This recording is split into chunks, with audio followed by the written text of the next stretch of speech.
Welcome back to the Cop Doc. Liverpool at home to Qarabag. I think that's how you pronounce it in the Champions League tonight.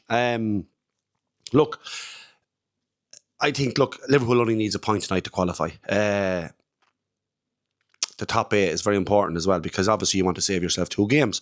So that's very important, especially with a squad so thin like Liverpool. Starting lineup is the obvious Allister and goals. Frimpong, according to this, Gravenberch centre half with Van Dijk and Robertson left full. Robertson's back in. Gravenberch, yeah, because in midfield you have Wirtz, McAllister, or Szoboszlai. None of them is going back centre half. So Gravenberch it is.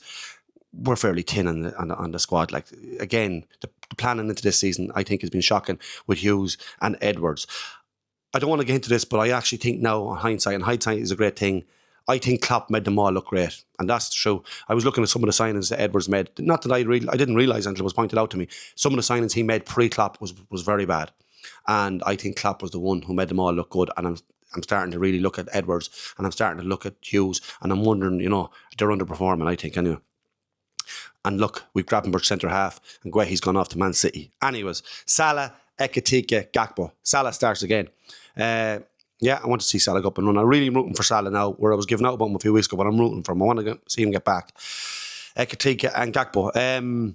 That's it. Look, I think Liverpool is more vulnerable at home. I really do. I think they're more vulnerable at home. They'll still do enough tonight, but Newcastle I'd be more worried about at the weekend.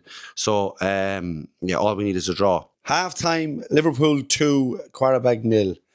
Liverpool look very good. McAllister got us off the mark, and of course, Wirtz with a great finish. Wirtz has been brilliant this half. He looks like he's really enjoying himself.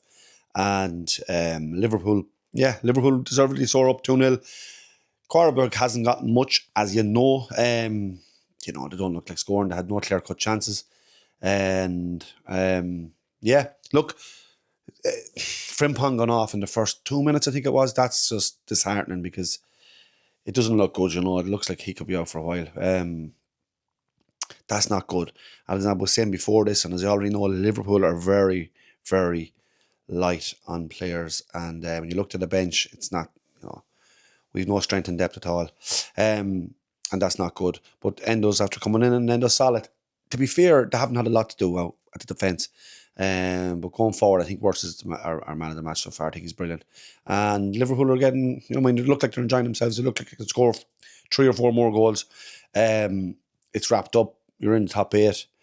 And so let's see the second half out. Hopefully we get no more injuries and just see the game out. And that's it. Half time.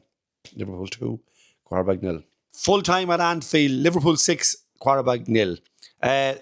Look, half time I thought that game was over, but Liverpool obviously came out again, and as I said, there was 2 or 3 more goals in the game for them, and they've scored 4 in the second half. Salah, great goal, delighted for Salah, precise finish, brilliant. Ekitike took his great goal very, very well. He's a good player going forward, and the stride he has. He's a powerful player. Obviously, McAllister got his second, delighted for him, and Chiesa finished his goal well there in the last few minutes. Liverpool dominant.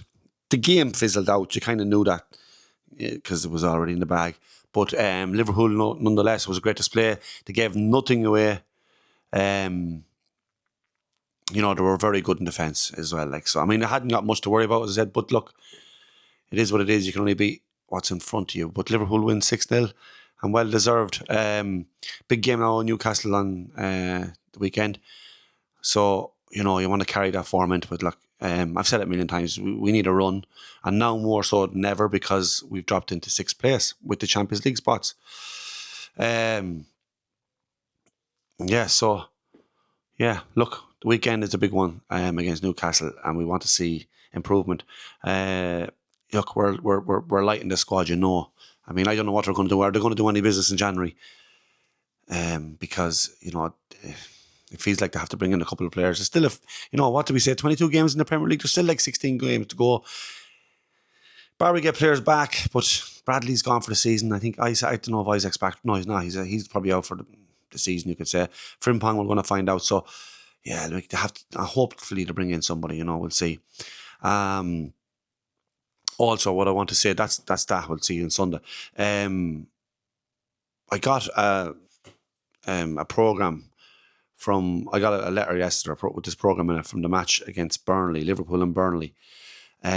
Shea Gavin, who I played football with his father, Stevie Gavin, who was a super footballer, and a lovely fella, and I remember him well. I haven't seen him in a few years, but Stevie was a brilliant player. And he sent me this programme. I didn't even know anything about it, along with this letter. Like, this is a note saying like him and the father, Stevie, enjoys the cop doc, which is surprising for me. Not that I'm very boring or anything like that, but you know, it's good. It's very nice for them for you to send me that, Shay.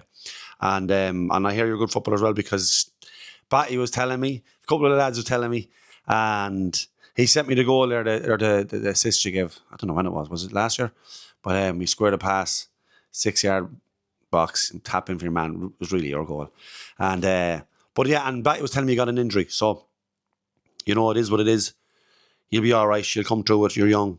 The only advice I can give to you, and I wasn't taking it when I was younger, and I felt a very good footballer, was I didn't apply myself. You know, I had all the attributes, I think, but I didn't apply myself, and I stopped playing football at 21, 22, as in, seriously. And then I stopped 7, 8 years. Only when I come back in my 30s did I take football serious again, and came back a different type of player. But that's what I was going to say to you as a young lad, especially with the injury as well. Apply yourself. Make sure you give every effort, because you'll know when you hit 19, 20, when the years just fly by very, very, very quickly. That's one thing I probably regret, but not apply myself. So that's the only advice I can give you is, you know, train hard. And that's, to me, more than half the battle, because that'll bring you places just by applying yourself. But anyways, thanks for that. I really appreciate that. And, you know, that's such a nice thing to do. You're obviously well-reared and well-mannered. So, fair play to you, Shay, for that. I appreciate that. And hopefully I get to chat to you one of the days. And Stevie, hope all is well with you and Nessa. And, yeah. Anyways, we'll be back at the weekend, Liverpool and Newcastle. Let's go.